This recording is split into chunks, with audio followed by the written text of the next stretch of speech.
On a stormy night in 1971, a man carrying a briefcase walked onto a plane and walked into history.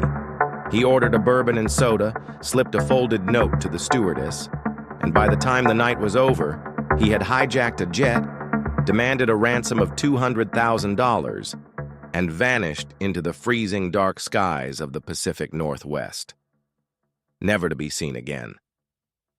To this day, no one knows if he lived, if he died, or if he still walks among us. Case file number 003. Date, November 24th, 1971. Location, Portland, Oregon to Seattle, Washington. Crime, skyjacking. Mystery, disappeared mid-air with the ransom.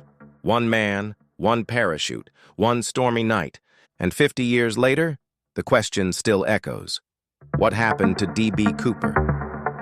Thanksgiving Eve, 1971. The weather outside is gray and rainy, the kind of Pacific Northwest evening where clouds hang low and the air smells like wet pine. Travelers fill Portland International Airport, eager to make it home before the holiday. Among them is a quiet, middle-aged man. He wears a black suit, a thin black tie, and a neatly pressed white shirt. Nothing unusual, just another passenger blending into the crowd. He walks to the ticket counter and pays cash for a one-way ticket to Seattle using the name Dan Cooper. The ticket agent thinks nothing of it. The flight is short, just 30 minutes on Northwest Orient Airlines Flight 305, a Boeing 727.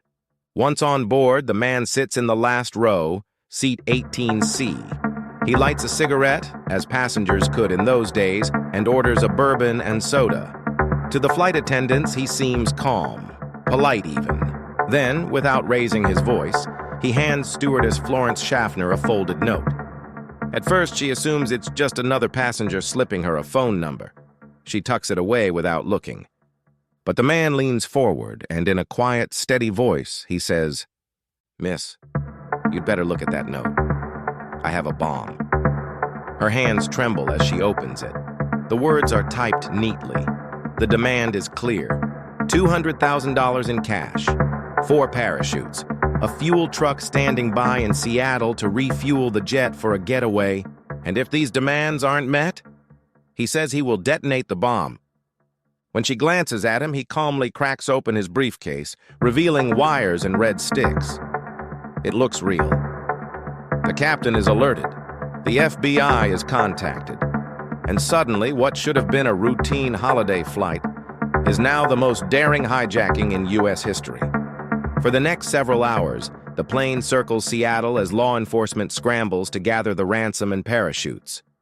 Cooper sits calmly, smoking, sipping his drink, even making small talk with the crew. He seems unnervingly in control. Finally, just after 5 p.m., the plane lands. Passengers are released unharmed. Cooper keeps only the crew on board. In exchange, he receives his ransom, a canvas bag filled with $20 bills, carefully recorded and photographed by the FBI, totaling $200,000. Alongside it, the 4 parachutes he requested. Then, the plan takes its most mysterious turn. Cooper orders the jet to take off again, this time bound for Mexico City. He has specific instructions of fly low at 10,000 feet, keep the landing gear down, keep the cabin unpressurized, and most unusual of all, keep the rear staircase extended. The Boeing 727 is one of the few planes at the time with an air stair ramp that could lower mid-flight, and Cooper knew it. Around 8 p.m., as the rain beats against the fuselage and winds whip through the Cascades, the hijacker straps on a parachute. He ties the bag of money to himself, and somewhere between Seattle and Reno, he opens the rear staircase. A warning light blinks in the cockpit. The tail of the plane shudders. And just like that, into the freezing, stormy night, D.B. Cooper leaps. No one ever sees him again. But the evidence he leaves behind raises more questions than answers. First, the parachutes.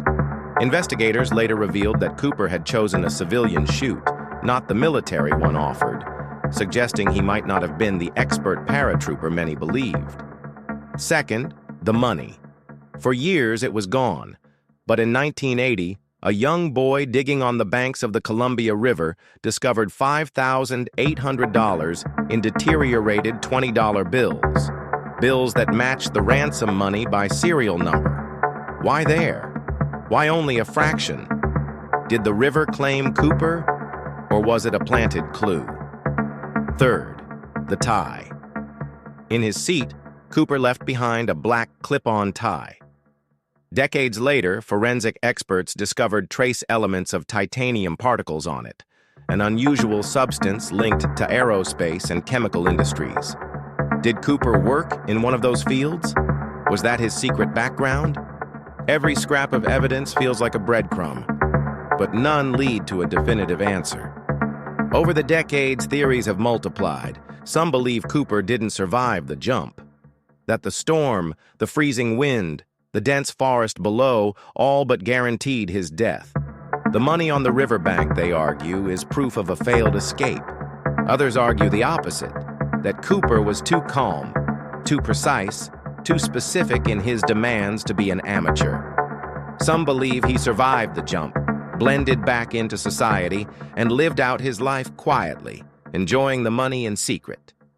Still others point to suspects, ex-paratroopers, former airline employees, even career criminals.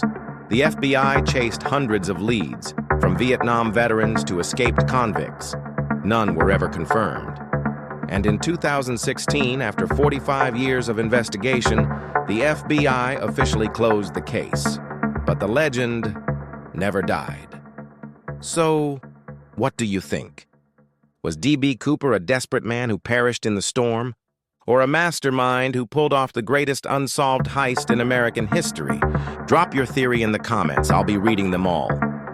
Half a century later, the name still lingers like smoke in the air.